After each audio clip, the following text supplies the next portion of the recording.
Quand tu rêves de créer un monde plus vert, il y a différentes façons d'y arriver. Au-delà des notes et de la cotère, tes convictions pourraient te mener très loin. Je m'appelle Valérie Chevalier et voici Futur Proche, un balado pour t'aider à choisir une carrière qui va te plaire. Une série présentée par Caléido, l'épargne-études qui en fait plus.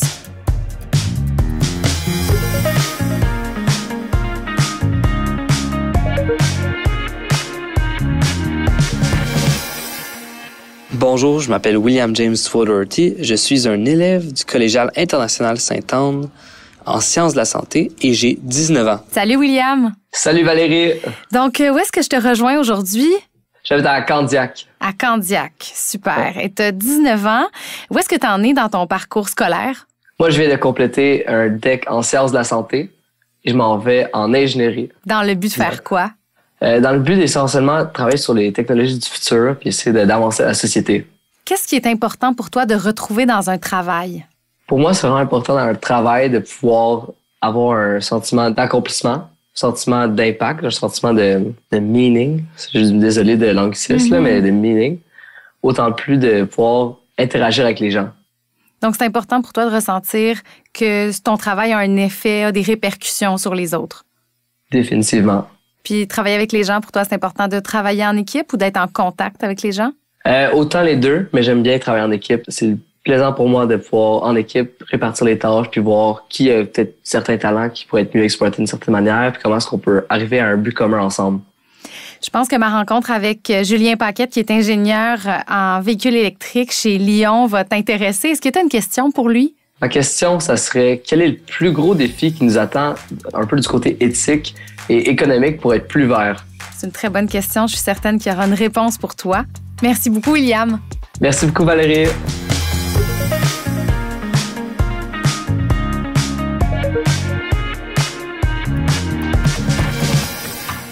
Je suis Julien Paquette, je suis gestionnaire de projet en ingénierie avancée chez Lyon Électrique. Julien, c'est quoi ton travail? Mon travail, je suis gestionnaire de projet à l'ingénierie avancée. Donc, je m'assure que toutes les équipes d'un projet ont ce qu'il faut pour finalement avancer et faire leur travail. Principalement, là, je travaille sur le développement d'une batterie qui va aller sur les véhicules électriques. Donc, et on est en train de construire une usine pour fabriquer cette batterie-là aussi. Lyon Électrique, pour ceux qui connaissent pas ça, qu'est-ce que c'est? Lyon Électrique, c'est un fabricant d'autobus électriques et de camions électriques. Donc, ça fait déjà plusieurs années qu'on développe des véhicules. C'est encore en mode start-up, donc on a beaucoup de choses à faire.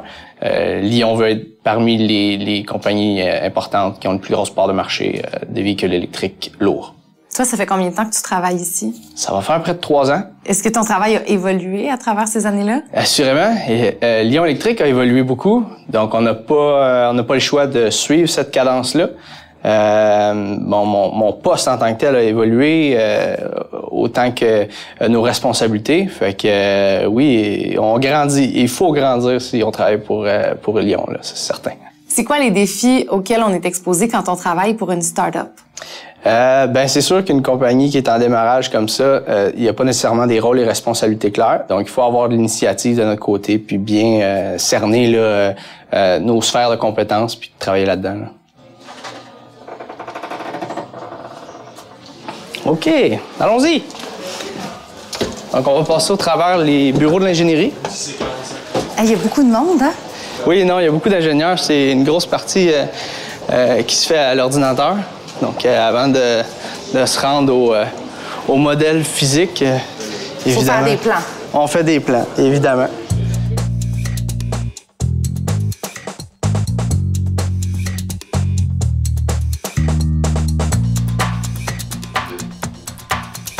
Qu'est-ce que c'est un ingénieur? C'est une grosse question. Je pense qu'il y a plusieurs types d'ingénieurs.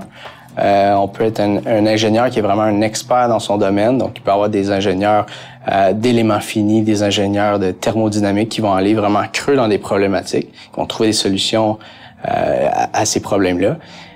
Tandis qu'il y a des généralistes, je vais dire, ou l'ingénieur qui conçoit, qui développe des solutions, puis qui s'assure que c'est bien implanté. Donc, et il y a évidemment les ingénieurs qui font plus de la gestion de projet, comme moi, donc qui regarde ça, je dirais, d'un petit peu plus haut niveau pour s'assurer que tout le monde travaille dans le même sens, finalement, que tout ça, ça rime à la fin. Si on se reporte à ton passé, oui. Parce que c'est pas nécessairement en claquant des doigts qu'on arrive comme ça dans un milieu comme celui-là. Non. Toi, quelles ont été tes études pour t'amener jusqu'ici? Moi, j'ai fait une technique en génie mécanique, en sachant que j'aimais défaire des choses puis comprendre comment ça fonctionnait. Donc, ça a été la prémisse qui m'a poussé à aller en génie mécanique. Après la technique, j'ai travaillé 1 an. Puis c'est là un peu que j'ai vu c'était quoi un ingénieur, parce que je travaillais avec des ingénieurs. Donc, c'est à ce moment-là que je me suis dit que je voulais aller plus loin. Donc, j'ai continué mon parcours à l'Université de Sherbrooke. Donc, j'ai fait un baccalauréat en génie mécanique aussi. C'est quoi la différence? C'est quoi le complément qu'un baccalauréat apporte? Qu'est-ce qu'on peut faire avec la technique seulement? Sur plusieurs points, ça se ressemble beaucoup, là, dans le sens où le technicien peut aller très creux, peut comprendre vraiment comment les choses fonctionnent. Je dirais que c'est au niveau de la responsabilité. L'ingénieur a la responsabilité de mettre son seau et finalement, c'est sur ses épaules que repose la décision. Puis ça, c'est quelque chose de bon à savoir. Je pense que il y a des gens qui font le bac en ingénierie sans vraiment réaliser ce côté-là. Puis ça peut être pesant de venir certifier des dessins ou justement poser son seau, prendre la responsabilité. Est-ce qu'il faut être bon à l'école pour aller en génie? C'est sûr qu'il y a certains cours qu'il faut faire. Donc, la physique et les mathématiques au cégep et au secondaire, dans le fond, là, il faut prendre les gros cours, c'est certain. Est-ce qu'on a besoin d'être une bolle pour être un ingénieur? Définitivement pas. Donc, puis si on passe à côté de l'opportunité d'avoir le cours, ben c'est des cours qui se reprennent là, au cégep, là, définitivement. Puis, il faut pas penser là, vraiment qu'il faut être une bolle pour être ingénieur. Il faut simplement avoir la volonté d'y aller, puis c'est très faisable. Là. C'est quoi les obstacles que tu as dû affronter pour devenir ingénieur? Comme je disais, moi, j'étais pas très bon à l'école, donc c'est certain que ça a été un défi pour moi de passer tous mes cours. Même, en fait, je dirais, là, j'ai passé ma technique, j'ai fait ma technique, et puis quand je me suis inscrit à l'université, j'ai pas été accepté à l'université, donc je me suis retrouvé... Non, à cause des notes? À cause des notes, donc pas que j'avais poché des cours, c'est juste que, comme je disais, moi, j'étais focus à passer mes cours, puis je me disais que ça allait être assez. Malheureusement, ça a pas fonctionné. Donc, quand je me suis inscrit et que j'ai eu un refus, j'ai dû envoyer une lettre là, de motivation disant comme donnez-moi ma chance. Puis ah oui. Donc j'ai eu une première session assez stressante à dire faut que j'aie des bonnes notes pour être accepté de façon formelle. Mais ils t'ont dit oui, ça a marché ta lettre? Ils m'ont dit oui, donc ça fonctionne. Donc OK, ouais. Fait qu'il faut essayer des fois. Il faut essayer. C'est là que ton côté créatif est intervenu. J'imagine. Ouais, trouver une solution. Ouais. Là, où est-ce que tu m'emmènes? On va aller au début de l'usine. Comme ça, on va voir le plancher au complet. En ce moment, c'est quoi qui est développé ici? Qui est développé ici, en fait, c'est la production des autobus scolaires. OK, électrique. Électrique, toujours, oui. Puis, dans le fond, on a aussi une petite production de camions électriques aussi qui se passe ici. C'est impressionnant. Quand on dit que Lyon grandit, là, il y a 3 ans, moi, quand je suis arrivé, le mur était fermé juste ici. Donc, on a plus que doublé là, le plancher. Wow, ils sont beaux! Hein, quand même? Ouais. Donc, on a 3 lignes distinctes. Donc, ce que vous voyez à droite, c'est la ligne des fourgons. Donc, tout ce qui est l'habitacle. Vous voyez, le toit est monté, tout l'intérieur de l'habitacle est assemblé. Une fois qu'il est rendu à la fin de cette ligne-là, on a un châssis. Dans le fond, les roues, tout le frame du véhicule qui vient se glisser en dessous. Puis, une fois que tout ça est descendu sur le châssis, bien, c'est amené sur cette ligne-là. Cette ligne-là, dans le fond, c'est la dernière ligne. C'est là où chaque école, chaque client rajoute son grain de sel. Donc, lorsqu'on parle d'intégration de batterie, là, on peut en voir aussi.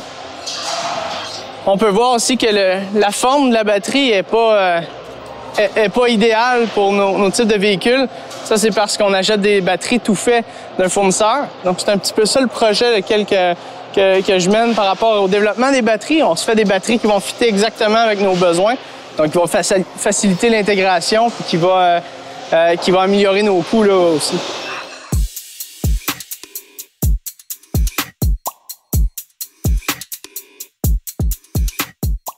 Toi, t'aimais le monde. Qu'est-ce qui fait que tu t'es dirigé vers des études en ingénierie? Moi, c'est plus le côté environnemental dès le début. On essaie tous d'avoir un impact sur l'environnement. Puis je dis pas que l'impact personnel donne rien, loin de là, mais si on est capable de justement avoir un impact plus gros en prenant des décisions au niveau des entreprises, ben c'est parfait. Fait que donc moi c'était ça. Donc je voulais avoir le rôle qui prenait la décision, puis un peu de pousser mes valeurs dans une entreprise, parce que c'est par le management que passent les valeurs. Là. Mm-hmm. Puis avec ce travail-là, est-ce que tu arrives bien à justement mettre de l'avant tes valeurs, à les faire respecter? Ben, je pense que chez Lyon, les valeurs sont assez claires là-dessus, donc on se rejoignait. Dans mon parcours professionnel, ben j'ai trouvé un petit peu où j'étais bon, puis après ça, c'était de trouver une entreprise qui fitait avec mes valeurs. Donc chez Lyon, ben je comblais à ce niveau-là. Là. Je sens qu'à chaque fois que je vais travailler, ben j'aide un peu quelque chose ou ça sert à quelque chose, tu sais, c'est pas dans le vide là. Mm-hmm. Qu'est-ce que tu aimes le plus dans ton travail? Je pense que c'est d'accomplir des aussi grosses choses dans la bonne voie, là, dans le sens où on travaille tous ensemble, puis honnêtement, on regarde ce qu'on accomplit, puis il y a personne qui serait capable de faire ce qu'on fait tout seul. Donc quand on voit les beaux projets, les beaux véhicules qui sortent, les belles batteries qui sortent à la fin, ben on se dit moi c'est ce qui me motive le plus, honnêtement, là, c'est l'output, la finalité de nos projets. Là. T'as le sentiment du travail accompli. Définitivement, puis c'est des produits qui nous amènent encore là au niveau de la société ailleurs, qui nous amènent où on veut être. Donc c'est un plus là, pour tout le monde. Qu'est-ce que tu dirais à un ou une jeune qui veut se diriger dans ce domaine-là? Ben si cette personne-là a des affinités avec les sciences, puis sent qu'il pourrait aider dans ce domaine-là, je pense qu'il y a de la place, honnêtement, pour tout le monde, tout type de personnalité dans l'ingénierie. L'école est un petit peu quelque chose qui forme les gens, donc qui donne l'impression que c'est ça un ingénieur, ce qui sort à la fin de ce bac-là. Mais honnêtement, le monde du travail a besoin de tout ce spectre-là de l'ingénierie, puis il y a de la place pour tout le monde, honnêtement. Donc, il y a un jeune qui se pose des questions par rapport à l'univers du génie. William James se demande quel est le plus gros défi qui nous attend côté éthique et économique pour être plus vert. Je pense qu'il va falloir donner moins de place à l'argent et donner de la valeur à tout ce qui est vert, tout ce qui est carbone, en fait. Si on était capable de balancer le portefeuille avec le carbone, ben, je pense qu'on prendrait bien des décisions autrement. Je pense que ça va être le plus gros défi d'apporter ce point de vue-là en plus haute sphère pour qu'un jour, les entreprises, ben, il y ait un autre volet que l'argent, finalement. Parce qu'une entreprise, le but, c'est de faire présentement de l'argent, mais en fait, c'est faire de la valeur. Donc, c'est une valeur qui est au niveau du carbone ou au niveau social, ben, je pense que ça devrait compter autant que la valeur monétaire. Les entreprises peuvent être profitables autrement que des revenus monétaires. Exactement. Julien, merci beaucoup pour ta présence aujourd'hui.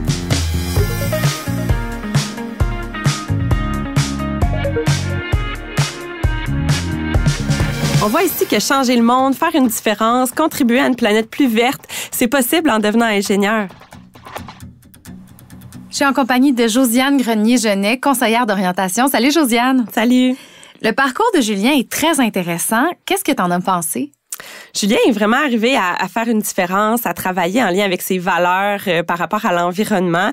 Même s'il n'y avait pas particulièrement des bonnes notes en sciences, aujourd'hui, il arrive vraiment à s'impliquer de façon concrète. Oui. C'est vraiment, dans le fond, Julien, un type éveilleur. C'est quelqu'un qui veut justement faire une différence, avoir un impact, défendre des causes, des valeurs qui lui tiennent à cœur. Et c'est pas nécessairement juste dans le génie qu'on voit des types éveilleurs. Ça peut être dans différents domaines, comme des conseillers en environnement, des chercheurs, des politiciens, des travailleurs sociaux, des gens qui vont travailler en protection animale ou même en aide humanitaire. Les gens qui sont ingénieurs aussi souvent sont aussi de type investigateurs. Donc, qui aiment apprendre, comprendre, trouver des solutions, résoudre des problèmes. William en a parlé aussi dans son intérêt de résoudre des problèmes tant sur le plan scientifique, social ou même par le monde des affaires. C'est encore flou pour beaucoup de monde ce que ça fait un ingénieur. Concrètement, qu'est-ce que c'est? Oui, un ingénieur utilise les avancées scientifiques, mais dans le concret, pour concevoir des nouvelles choses, pour améliorer ce qui existe déjà. Il y a différents types d'ingénieurs, c'est très varié, donc on peut y aller selon nos forces et nos intérêts. En gros, un ingénieur peut vraiment gérer des projets, faire de la recherche, être créatif dans sa conception de nouveaux équipements, par exemple. Ils peuvent faire de la programmation. Ils peuvent aller parfois sur le terrain, mais c'est quand même beaucoup plus un travail de bureau, généralement. Le monde de l'ingénierie est donc très vaste. Comment on fait pour s'y retrouver? Il y a différents programmes de génie, en fait. On doit choisir notre programme d'emblée à l'université. Donc, est-ce qu'on va en génie mécanique, en génie biomédical, aérospatial? Il y a du génie civil, il y a du génie chimique, il y a du génie en lien avec l'environnement, plus spécifiquement, le génie minier. Il y en a vraiment pour tous les goûts. Mais ce qu'il faut savoir, c'est qu'une fois qu'on rentre dans un programme, on peut facilement changer. Il y a des cours qui sont un peu plus généraux au départ de maths, de physique, de conception. Okay. Donc, c'est pas parce qu'on choisit un programme qu'après la première année, on peut pas changer de branche. Donc, ce que je comprends, c'est qu'il y a beaucoup de chemins pour devenir ingénieur. Oui, effectivement, tous les programmes mènent à l'Ordre des ingénieurs du Québec aussi, ce qu'il faut savoir. Et c'est un ordre qui est reconnu partout dans le monde. Donc, un ingénieur peut aller vraiment faire des projets à l'étranger, être engagé dans d'autres pays, même s'il a fait son programme au Québec. Ah, fait que c'est reconnu partout. Effectivement. C'est séduisant, ça. Le parcours de Julien est pas linéaire. Si un jeune qui s'intéresse au domaine du génie, mais qui a pas des notes assez élevées pour le faire, c'est quoi ses possibilités ou ses alternatives? En fait, c'est pas dans toutes les universités que les programmes de génie sont contingentés. Fait que d'abord, il faut regarder ça selon où on habite, dans quelle région. Sinon, si on est prêt à déménager dans certaines universités où les programmes de génie acceptent tout le monde. Il faut savoir aussi qu'on peut passer par une technique un peu comme Julien a fait. Donc, un technicien en génie ou dans d'autres techniques aussi, c'est possible d'aller dans certaines universités à ce moment-là, comme l'ETS en particulier, quand on a une technique. Mais on se sert pas de nos préalables de maths et de sciences qu'il va quand même falloir faire à l'université à ce moment-là. Puis ETS, ça veut dire? C'est l'École de technologie supérieure, qui est une université de génie qui est située à Montréal. Est-ce qu'il y a un grand écart entre ce qu'on apprend lors des études et la réalité sur le terrain? Dans la formation de génie, il y a beaucoup de maths, de physique, de cours de sciences qui sont vraiment des outils. Hein. Souvent, à l'université, on apprend à apprendre, on apprend à résoudre des problèmes, à chercher, à avoir un sens critique, une logique, se débrouiller, en fait, quand on sera sur le marché du travail. C'est vrai que la réalité sur le terrain, souvent, est beaucoup plus pratique, concrète. On fait plus de gestion que de théorie, souvent, quand on est ingénieur. Par contre, c'est sûr qu'il y a des emplois qui sont un peu plus spécifiques où on va faire de la recherche et on va vraiment se servir de nos cours d'université. Donc, en fait, dans le domaine du travail, il y en a pour tous les goûts, autant pour les intellos que ceux qui aiment faire du terrain. Oui, effectivement. C'est sûr qu'un ingénieur, c'est un peu un mélange des deux. Hein. Ça aime le côté scientifique, plus théorique, mais souvent, ils ont besoin de concret. Il faut quand même savoir que dans les études de génie, normalement, à chaque année, il y a des projets intégrateurs. Donc, tous les étudiants de chaque année se mettent ensemble pour réaliser des projets très concrets qui ressemblent un peu à ce qu'ils pourraient vivre sur le marché du travail. Puis, il y a aussi certaines universités qui offrent des programmes co-op. On a la même chose aussi dans certaines techniques au cégep. On appelle ça de l'alternance travail-études. Donc, c'est vraiment une alternance entre les sessions théoriques à l'école, mais des expériences de travail qui sont rémunérées sur le marché du travail. Donc, aller chercher de l'expérience. C'est des stages, mais où on va réaliser concrètement des expériences là, dans des entreprises. Donc, c'est important de bien s'enseigner et de choisir l'établissement qui nous convient à ce niveau-là. Si on veut plus du concret, c'est possible. Ce serait quoi ton conseil pour William? C'est important d'aller valider son choix au secondaire, au cégep. Il y a plein d'opportunités qu'on peut saisir pour aller vraiment voir si c'est des tâches, des intérêts qu'on a réellement. Je conseille aussi d'aller voir la liste des cours sur les sites des cégeps ou des universités, par exemple, dans les programmes, pour aller voir est-ce que c'est des choses qui ont de l'air intéressantes, est-ce que j'aime ça, avoir des cours de physique, de chimie, ou c'est plus la psychologie, par exemple, qui m'intéresse. Des fois, on n'a pas le choix de passer par des cours un peu moins intéressants dans une formation, mais souvent, ça parle si les cours ont l'air vraiment stimulants pour nous. Oui, puis d'une école à l'autre aussi, ça peut changer. Oui, effectivement. Donc, de choisir l'école en fonction du programme. Merci beaucoup, Josiane. Ça me fait plaisir. Futur Proche est une production de Caléido, l'épargne-études qui en fait plus. Merci à Julien Paquette, gestionnaire de projet à l'ingénierie avancée chez Lion Électrique, et à notre étudiant William James. C'est vraiment une réponse qui m'éclaire parce que ça me permet de voir que c'est important pour un ingénieur non seulement d'être bon techniquement sur les dessins, sur les plans d'une solution, mais aussi d'être capable de penser à les ramifications économiques des solutions qu'ils vont proposer pour que ça fonctionne vraiment en tant que société. Tu as aimé cet épisode de Futur Proche? N'hésite pas à le partager et à nous suivre sur ton application balado préférée ou sur kaleido.ca/balado. Tu pourras découvrir d'autres choix de carrière qui pourraient t'intéresser. Comme policière, je pense que c'est important que tu aies le sens de la justice, à être impartial. Les gens aujourd'hui sont beaucoup sur les médias sociaux. C'est là qu'ils vont nous interpeller, nous poser des questions. Donc, d'avoir une équipe qui s'occupe de cette porte d'entrée-là, c'est super important pour l'image d'entreprise. Toute ma carrière, j'ai œuvré dans le recrutement. Parce que je pense que ce que ça prend, c'est vraiment une personne qui est capable de faire vivre les valeurs de l'entreprise pour pouvoir en parler avec justesse. Puis c'est comme ça qu'on est capable de recruter. À l'animation, Valérie Chevalier. Réalisation, Nathalie Ducharme. Conseil d'orientation, Josiane Grenier-Genet. Création, Coyote Audio.